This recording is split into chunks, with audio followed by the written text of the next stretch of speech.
The mission of this journey is to help people that are considering a move to the real estate industry, have been doing this for a short period of time, or who simply want to know more about real estate and the behind the scenes ins and outs of the highs and sometimes lows of this industry. Welcome to Real Estate Simplified. Yeah. And somebody, they're like, I want to get in a house. I'm going to, get with a lender. Mm-hmm. And they go with your preferred lender. Right. We start looking at homes. Right. But the lender's like starting to ask for information, and they're like, he's getting all in my business. Yeah. Why does he want to know about that car that I bought? Yeah. Or why does he want to know if I'm thinking about buying a car? Right. So here's one of the things about going through not only the pre-qualification process, but also the home buying process as a whole, from pre-qual to executed contract to closed and funded. Mm-hmm. And there's a lot of other steps within there, within that process. But the reason I kind of say from pre-qual to close is it might be a month before we find you that dream home. Right now, you might put in 5, 10, hopefully not 15 plus offers to get a house, but it happens. Okay. So it could be, anywhere from a month to 6 months before you get under contract for a home and get your offer accepted. Well, what happens between 1 to 6 months? Life, right? Maybe a car breaks down, or maybe you need to get you think you need to get another credit card to pay off some bills, or there might have been a medical emergency. That dance comes up and you need a new outfit. And the dance comes up. Or your daughter or your son is going to prom. Or right. they're on homecoming court and you need to buy that new dress or that new outfit. Right. And you run up the card. That's a huge red flag when you're going from pre-qual to close. Because if you're making new purchases, but that wasn't what was shown when you first got pre-qualified, there's going to be some concerns on the lending side. Say I get under contract and my wife's car breaks down, and I say, well, I guess we got to buy you a new car. So I know you've always wanted that Tahoe. Yeah, and we got pre-qualified. We're pre-qualified. We're for good, house. Right? Yeah. We already know we can afford a $500,000 house, so let's go ahead and get you that car too, because it's going to look real nice in the new driveway.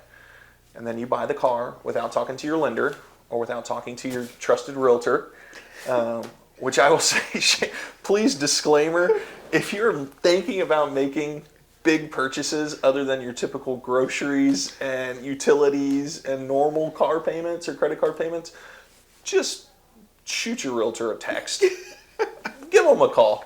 Say, hey, I was thinking about doing this, and I can respectfully walk you off that right. ledge. What would you say? I would say, when's your closing date? June 1st? Go buy that on June 8th. Not even June 2nd.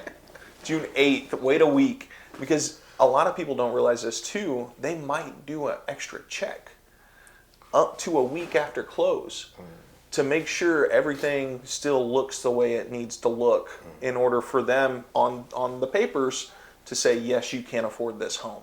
Because there have been times where now I can go to Nebraska Furniture Mart because I got to get I've been cooped up in a 1-bedroom apartment, and now I've got to buy a king-size bed. Mm-hmm. I've got to get a couch. I've got to get the stainless steel appliances. Mm-hmm.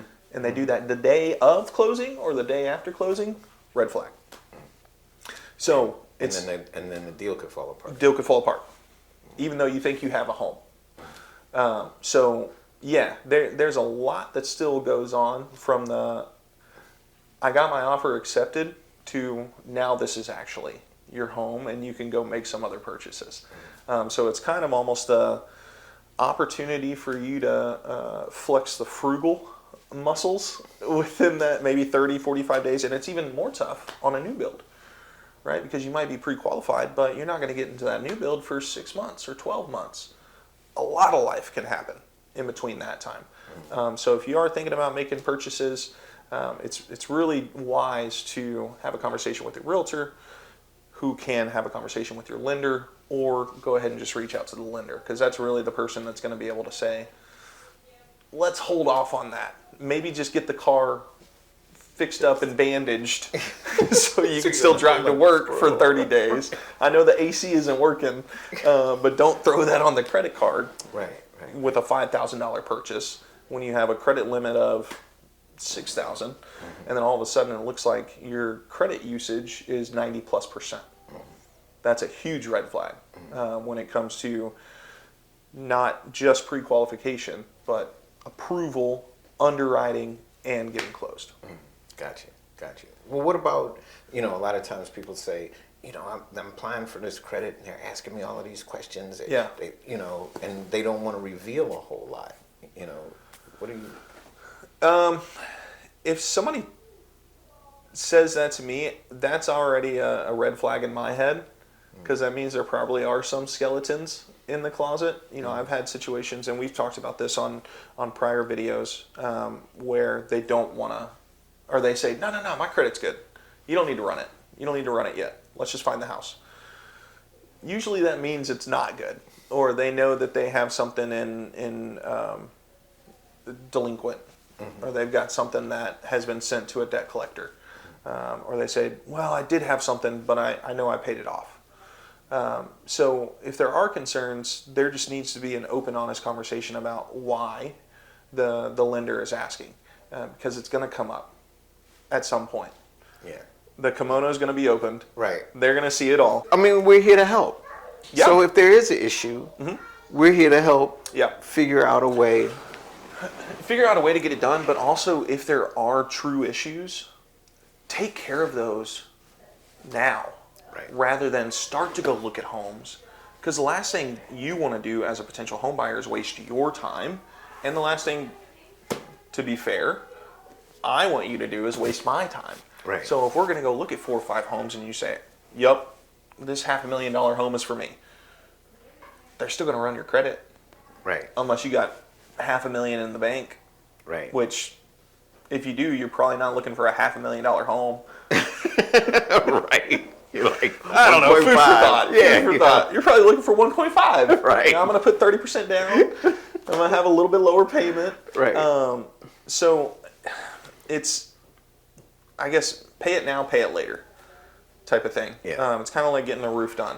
You got to get the roof done. You going to get it done before you list, or are you going to get it done after the inspection happens and they say, roof is shot, it needs a new roof? Right. When do you want to do it? Right. You got to pay the piper. Right. That good stuff. Now or later. Yeah. Yeah.